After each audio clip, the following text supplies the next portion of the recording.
akar untuk mengikat makanan yang diproses. Kayak sampean kalau lihat bikin tempe dari gele yang kepiar, ya. Bisa jadi empel gitu. Itu karena adanya akar Saccharomyces yang saling merajut kayak apa itu rajutannya Spiderman itu. Nah, gitu. Itu akan kuat walaupun dia bentuknya tidak keras tapi kenyal, tapi tidak hancur kayak tape ketela. Ini kalau kita bandingkan ini perbandingannya, perbedaannya ini. Kalau ketela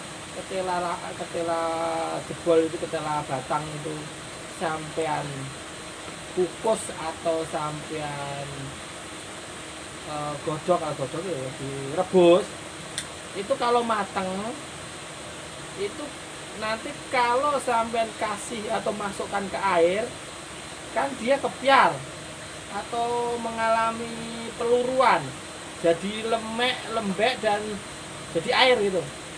Tapi kalau tape sampean masukkan ke air bentuknya tetap ya seperti itu, cuma yang keluar itu alkoholnya atau airnya, tapi bentuknya tetap.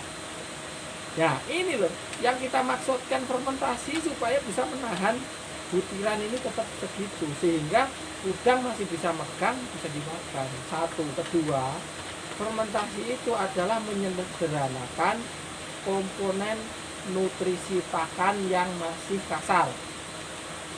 Karena komponen pakan itu yang dibikin, diformulakan itu masih ada namanya, ada crude protein, crude lemak, ada crude karbohidrat. Maksudnya adalah protein yang masih kasar.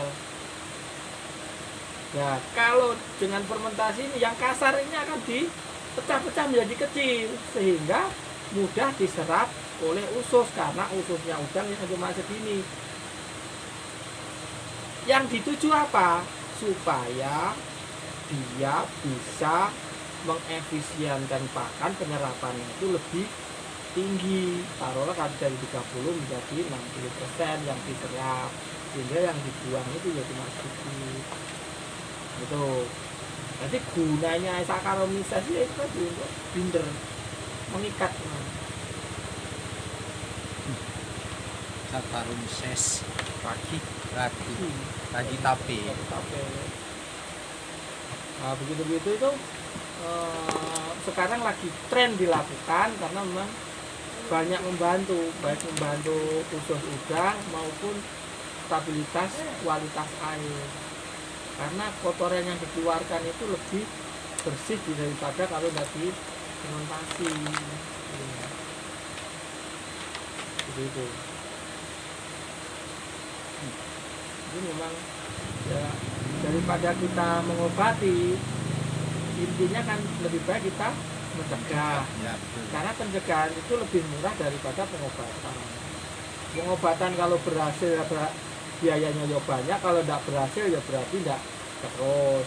Tapi kalau pengobatan sedikit-sedikit kita masukkan supaya imunitasnya udang naik sehingga kalau ada pun penyakit yang menyerang dia tidak sampai namanya tepar. Flu dikit tidak apa-apa gitu. Yang penting bisa balik kan gitu.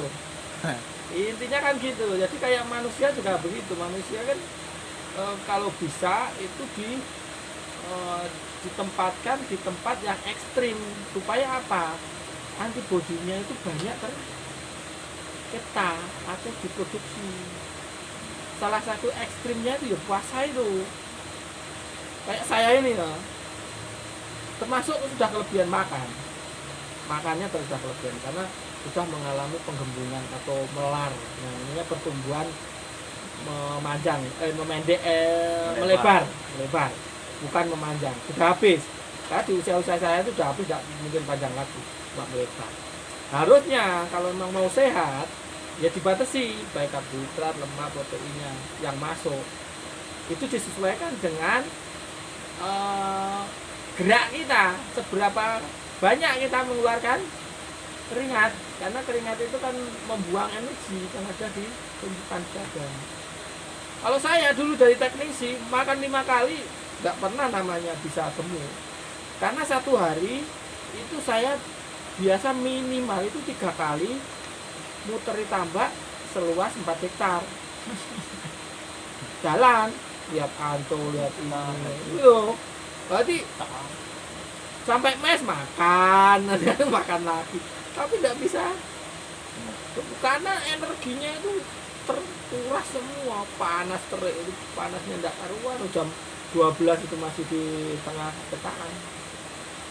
Nah, jadi itu. Jadi untuk bisa sehat itu, kalau udang untuk bisa sehat, dia harus membatasi, jangan overfeeding, over makanan, tetap dijaga. Kalau saya berpandangan, kalau 1 kilo bisa menghasilkan 1 kilo udang, itu lebih baik daripada 2 kilo pakan menghasilkan 1 kilo udang, kan itu. Berarti maksudnya apa? Nek sama tambahi sedikit ADG-nya sudah masuk, ya wis itu ae, rasa ditambah lagi, penambahan sakmono ae kan itu. Berarti efisien dipakan, pertumbuhan dapat, kondisi air terjaga karena kotorannya tidak banyak. Jadi seminim mungkin penambahan yang bisa mendapatkan ADG paling tinggi itu yang dicari. Udah taruh penambahan 1 hari 1 kilo, terus sama sudah dapat ADG 0,4, 0,35. Yuk dikancing segitu aja rasa tambah. Itu tak tambah lagi supaya ADG ini 0,9. Enggak usah. Itu dakah-dakah seneng. Suatu saat mentok. Karena apa? Terlalu banyak kotoran yang kebuang yang masih tinggi nutrisinya. Jadi organiknya nanti tambah tinggi. Nah, gitu-gitu itu. Jadi pola pikirnya kita yang jagain yang harus dibentuk, bukan udangnya. Karena udang itu sakara tuh pokoknya dikei mangan dipangan. Cara senang ya ada mangan, Nah, kita yang berpikir ini harus memang benar-benar menyajikan kebutuhan dia, kemauan dia seberapa. Terus pengennya dia itu kondisi kualitas yang bagaimana. Itu yang kita jangan memaksakan diri kudu coklat, kudu gelem. Nah, enggak boleh. Nah, warnanya harus coklat, kamu harus mau makan coklat, enggak bisa.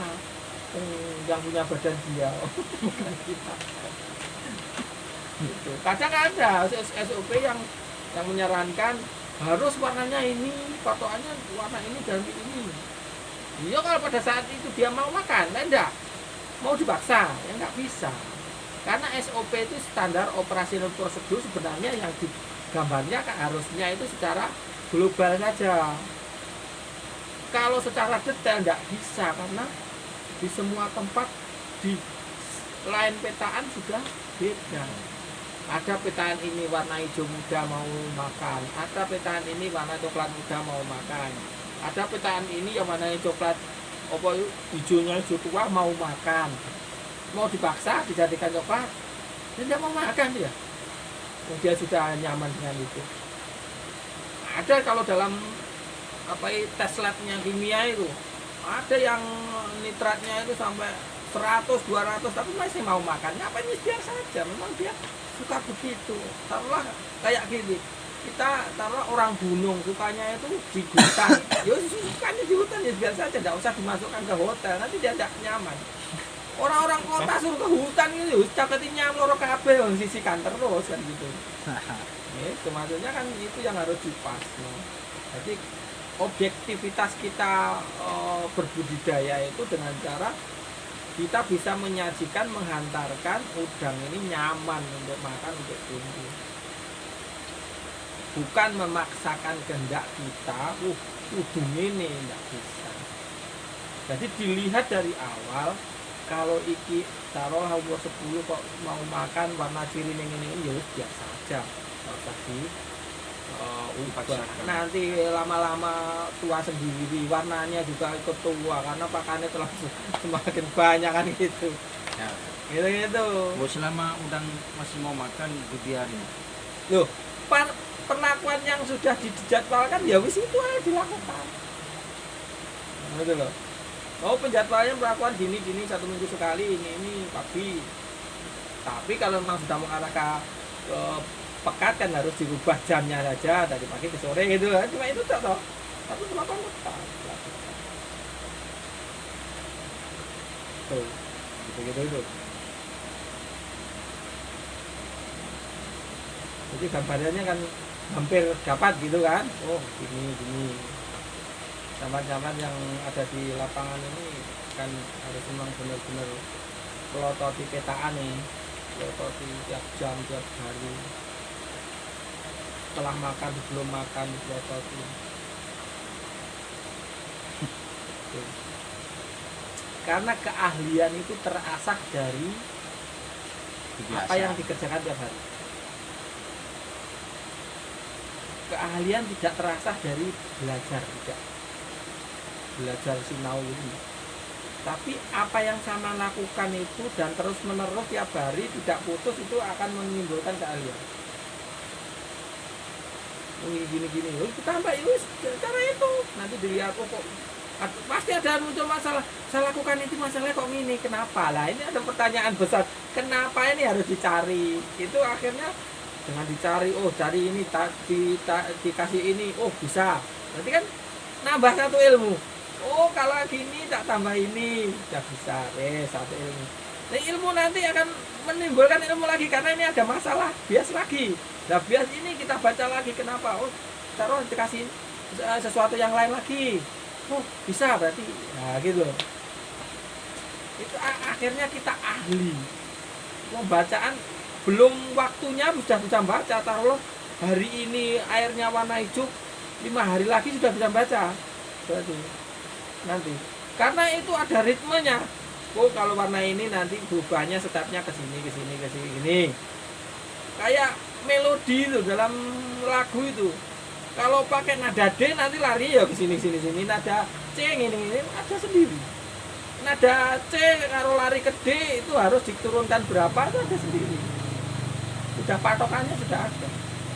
Dan itu ilmu itu akan masuk sendiri di alam pikiran kita karena terasa dengan melakukan.